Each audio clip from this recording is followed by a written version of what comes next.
Assalamu alaikum. I'm Naveen Askar, lecturer biology, HED Punjab.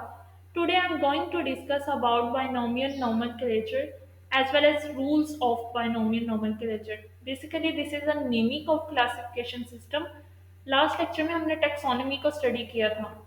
उसके अंदर mention था कि taxonomy basically deals with naming as well as classification of all the living organisms. तो basically इस living organism को जो है जो स्पेसिफिक नेम्स दिए जाते हैं उससे रिलेटेड बाइनोमियल नोमेनक्लेचर एक मोस्ट कॉमन टर्म है जिससे एमसीक्यूज जो है वो नॉर्मली पास्ट पेपर्स में आते हैं for competitive test.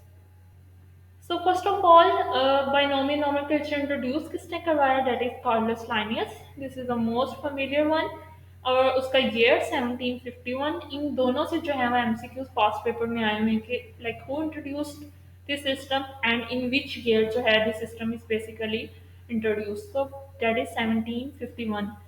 While the meaning of binomial nomenclature is by mean two, nomial mean naming and nomenclature mean system of naming. So basically two words containing system है जिसके अंदर organism को specific names दिए जाते हैं that basically consist of two words. One name is genus and second one is species name. अगर हम बात करें इनके रूल्स की तो कोई हार्ड एंड फास्ट इसके रूल्स हैं नहीं। जस्ट जस्ट एक स्पेसिफिकेशन है कि लाइक मोस्टली जो ये साइंटिफिक नेम्स हैं इन जो बाइनोमियल नोमेनक्लेचर के थ्रू जो है वो इंट्रोड्यूस करवाए गए ये टू वर्ड्स कंटेनिंग है। One is genus name otherwise is species name while the first letter of genus is capital and while in case of species name all the letters are right in basically small letters। और इसके अलावा जो normally अगर hand written है तो they must be italic in case of soft copies like computer multimedia. While अगर hand written कोई भी राइटअप है तो वहाँ पे जो है या तो इन वर्ड्स को जो है वो बोल्ड किया जाता है या फिर underline. So these are some of few relevant rules regarding this naming system. But normally जो इस सिस्टम से एमसीक्यूज आते हैं for competitive test specially 17-18 grades की जो जॉब्स में आते हैं वो थोड़े से इससे जो है वो कंट्रास्टिंग है। उसमें बेसिक रूल्स नहीं पूछे जाते नॉर्मली या तो साइंटिफिक नेम्स के एमसीक्यूज हैं डिफरेंट ऑर्गेनिज्म का साइंटिफिक नेम पूछा होता है या फिर जो इस सिस्टम की हिस्ट्री है लाइक जो इस लाइनियस का वर्क है बेसिकली उससे काफ़ी ज़्यादा जो है वो एमसीक्यूज बनते हैं। लाइक जिस तरह ये ईयर है कि इसने ये सिस्टम प्रपोज किया था 1700s में जबकि इसको ऑफिशियली इसने पब्लिश किया था 1751 में। So these are two contrasting years. Similarly वो टू पार्ट नेम है ये तो कॉमन वन है। देन यहाँ से जो एक और इम्पोर्टेंट चीज़ है कि जो लाइनियस है इसको फादर ऑफ टेक्सोनॉमी भी कहते हैं क्योंकि ओवरऑल जो मीनिंग है लिविंग ऑर्गेनिजम्स की वो सबसे पहले इसने इंट्रोड्यूस करवाई थी। और ये एमसीक्यूज बहुत बार पास पेपर्स में आया आया हुआ है कि who is the father of taxonomy. So that is Carolus Linnaeus. इसका जो है वो बर्थ ईयर इसका भी एक बार एमसीक्यूज आया हुआ है एफपीएससी में। इसके अलावा टोटल इसने जो है वो कितने एनिमल्स और प्लांट्स को जो है वो क्लासिफाई किया है 4000 की रेंज में और 7000 की रेंज में प्लांट्स हैं। इन दोनों के भी एमसीक्यूज जो हैं आपको पास पेपर्स में मिल जाएंगे। इवन किस किस ईयर में किया है in which year Linnaeus basically named animals और in which year he named plants. Then जो एमसीक्यूज यहाँ से आते हैं वो है इसकी पब्लिकेशन के। नॉर्मली हम इस टॉपिक को जो है क्योंकि ये नॉर्मली इंटर लेवल की जो बुक्स हैं उसमें इतना ज़्यादा डिटेल से नहीं दिया हुआ। नॉर्मली इसके रीजंस पे और जो एक थ्रेटिकल डाटा है उस पर जो है वो ज़्यादातर इंफॉर्मेशन प्रोवाइड की होती है। लेकिन इससे जो कम्पिटिटिव टेस्ट में एमसीक्यूज आते हैं वो नॉर्मली इस तरीके से आते हैं या तो फादर पे या फिर इन फिगर्स पे ईयर्स पे या फिर इसकी पब्लिकेशंस के नेम क्या है उस पे जो है वो नॉर्मली एमसीक्यूज ज़्यादातर पास्ट पेपर्स में आए हुए हैं। लाइक 1731 में जिसने फर्स्ट पब्लिकेशन की थी उसका नेम क्या था? System nurture. एंड देन 1753 में उसकी जो पब्लिकेशन है उसका नेम स्पीशीज प्लांटम।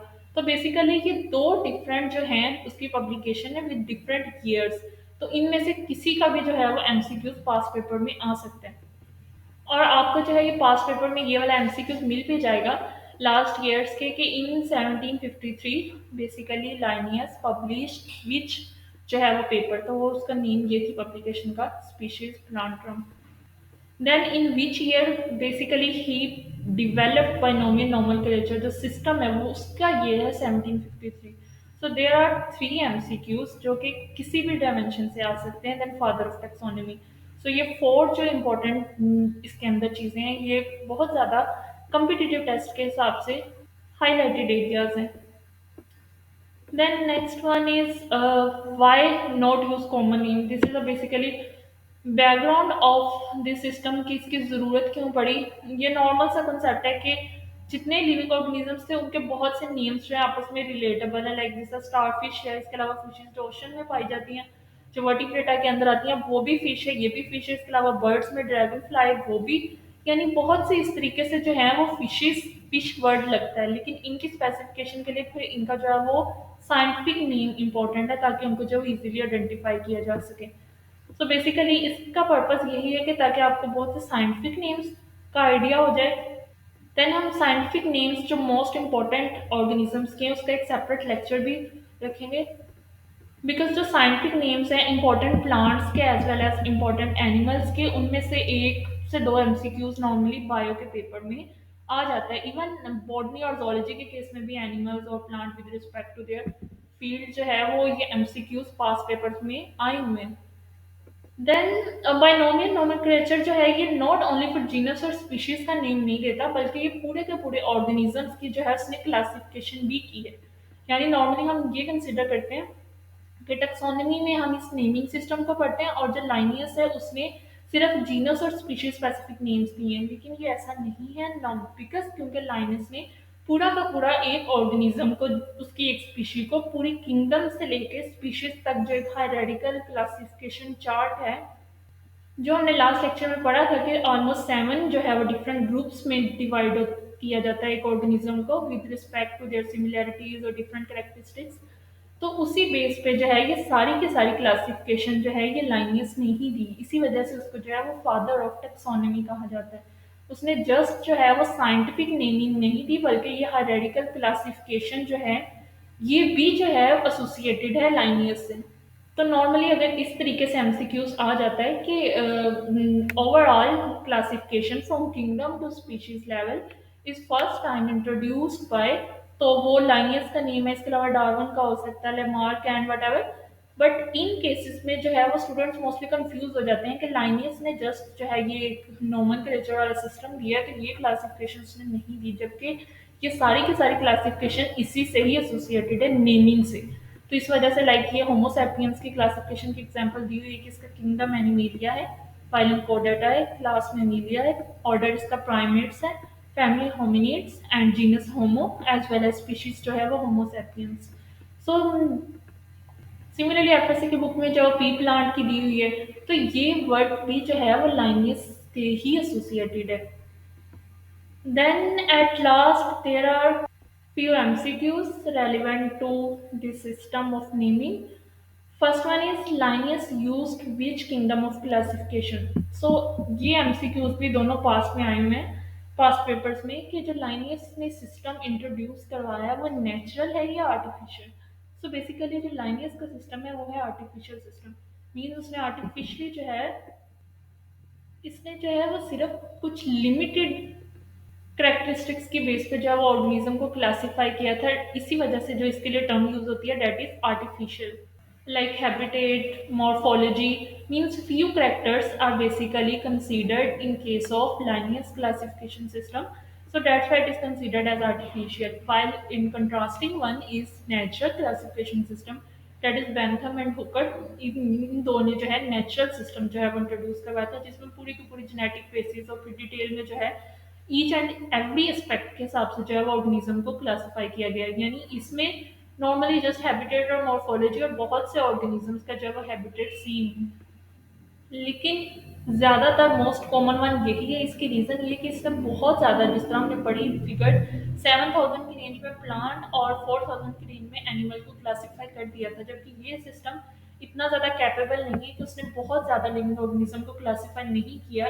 नॉट डाउट उसकी जो है वो बेसिक्स ठीक है, लेकिन इतना ज़्यादा डाटा अवेलेबल नहीं है, इस वजह से जो है ये इतना ज़्यादा फेमिलियर नहीं है। लेकिन नॉर्मली इनसे जो एमसीक्यूज यही आते हैं, या तो इस तरीके से आ सकता है कि natural system of classification was introduced by, then वो है बेंथम हुकर, और सेकेंडली जो है वो लाइनियस ने जो है वो कौन सा सिस्टम दिया, that is based on artificial system. Then who wrote the book plantarum. So plantarum अभी हमने पढ़ा, वो बेसिकली लाइनियस की थी जो कि उसने एक स्पेसिफिक ईयर में जब इंट्रोड्यूस करवाई थी 1752, फिर 1751 की भी उसकी पब्लिकेशंस हैं। तो इनमें से किसी का भी एमसीक्यूज आ सकता है। Next one is ICBN stands for. तो इस तरीके से एब्रीविएशन के भी एमसीक्यूज आते हैं, और नॉर्मली हर फील्ड से कोई ना कोई एब्रीविएशन है, लाइक माइक्रोबायोलॉजी से भी है, जेनेटिक्स से भी है, ecology, evolution, as well as अब ये जो बायोलॉजी की डाइवर्सिटी है उससे भी नेमिंग से रिलेटेड एक टर्म है ICBN, that is basically associated with international code of botanical nomenclature. And then which is the largest unit of classification. Carl के अकॉर्डिंग जो लार्जेस्ट था दैट इज किंगडम।